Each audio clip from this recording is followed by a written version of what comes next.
L'autre jour, j'étais en pleine phase de brainstorming quand j'ai eu une idée. Ça donnerait quoi un corn dog coréen avec les marqueurs d'une galette saucisse? C'est vrai ça après tout, le corn dog c'est à base de saucisse, comme la galette saucisse. Il y a du fromage comme des fois dans la galette saucisse. Suffit de changer la pâte pour mettre du sarrasin dedans et ça doit être pas mal ça. Je sais pas si c'est une idée de chiotte, donc je vous propose de faire ça ensemble pour en avoir le cœur net ce soir. En tout cas, si c'est une régalade, je crois qu'on sera les premiers à le faire ensemble, car je crois que personne n'a tenté ça.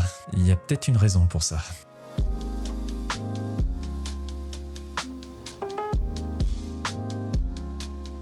On va donc partir non pas sur un corn dog coréen, mais sur un corn dog breton. Si vous ne savez pas ce qu'est un corn dog, c'est une brochette de saucisse avec beaucoup de fromage, le tout enrobé d'une pâte à pain panée à la chapelure panko. Eh ouais, je sais, ça donne envie, hein. Et ben nous, on va reprendre ce principe-là et l'adapter avec quelques rappels de mon snack breton préféré. La galette saucisse, c'est un peu un doudou de mon enfance. Pendant mes 14 premiers étés, je l'ai passé en Bretagne et l'odeur de la galette saucisse sur les marchés, c'était... Encore maintenant, dès que je débarque en Bretagne, tout de suite, je trace, il me faut ma dose de galette saucisse. Bref, s'il y a des Bretons qui regardent cette vidéo, je vous embrasse et j'espère revenir dans le coin prochainement. Enfin, si vous voulez encore de moi après cette vidéo, c'est pas gagné.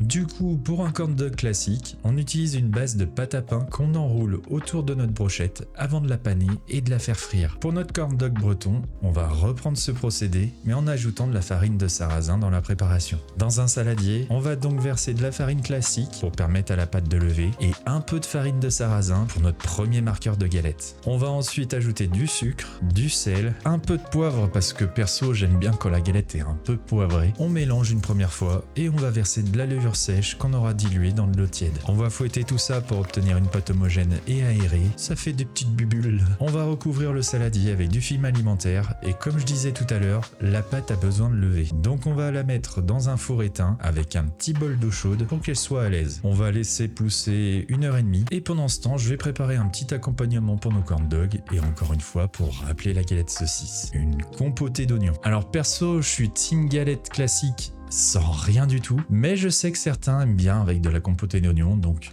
c'est pour vous. D'ailleurs, si vous pouvez en trouver, partez sur des oignons de Roscoff pour être le plus breton possible. On va émincer nos oignons et dans une grande poêle à feu moyen, on va faire fondre une petite noix de beurre avec un peu d'huile végétale. Ça permettra d'éviter qu'ils crament durant la caramélisation. On verse nos oignons, on ajoute une pincée de sel, poivre et on va faire cuire nos oignons jusqu'à ce qu'ils soient légèrement translucides. Dès que c'est le cas, on va ajouter un peu de vinaigre balsamique, du sucre et un filet d'eau. On baisse le feu, on mélange bien et on referme avec un couvercle. Et c'est le moment où on va laisser gentiment nos oignons caraméliser pendant 45 minutes en mélangeant de temps en temps. Dès que notre compotée est prête, on la verse dans un bol et on lui dit à tout à l'heure. On revient checker notre pâte après 1h30 de pouce, ça a l'air de s'être très bien passé, elle a bien gonflé. On la met de côté et on passe à la suite. Dans un corn dog, comme la galette saucisse, l'élément principal, c'est la saucisse. Et une knack précisément, c'est celle que vous retrouvez dans les hot dogs. Perso, je suis parti sur de la saucisse de porc, tout ce qui est de plus classique, pour rappeler encore une fois la galette saucisse. Si vous avez la possibilité d'avoir de la saucisse bretonne, c'est encore mieux. Mais évitez la knack, ça sera pas pareil. Je viens d'imaginer une galette saucisse avec une knack. Yark. Bref, on va faire chauffer un volume d'eau dans une casserole,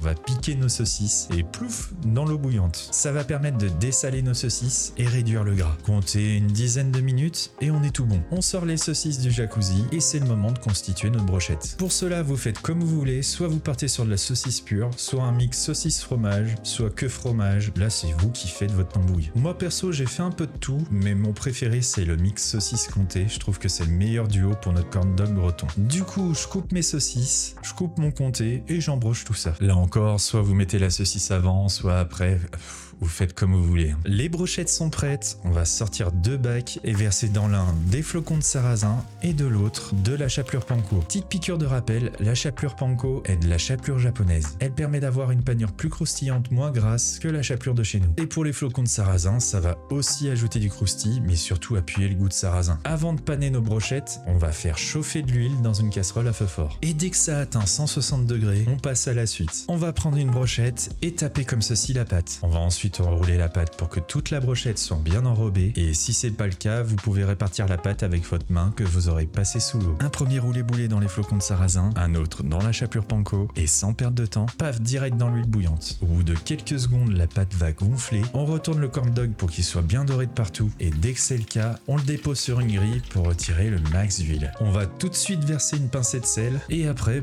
on fait de même avec le reste des brochettes. Alors ne vous inquiétez pas si vous galérez un peu avec l'enrobage, surtout si vous avez des pics à brochettes un peu trop petits comme moi, ça sera encore plus compliqué, mais c'est un coup à prendre, il faut juste être rapide pour enrouler la pâte. Si votre brochette ressemble à rien, pas de panique, lorsque vous la mettez dans la chapelure panko, vous pourrez lui refaire une remise en forme avec vos mains. Mais encore une fois, le principal c'est la régalade, donc vous inquiétez pas. On fait donc cuire l'ensemble de nos brochettes et quand elles sont prêtes, je vais simplement verser un filet de moutarde à l'ancienne sur le dessus des corn dogs et pour la compoter, elle va nous servir d'accompagnement pour en mettre un peu dedans quand on les mangera. Juste réchauffer la compotée avant. Je dis ça, je dis rien. Et je pense qu'on est pas trop mal. Vous en pensez quoi vous? Allez, un petit croc pour tester quand même. Ah oui.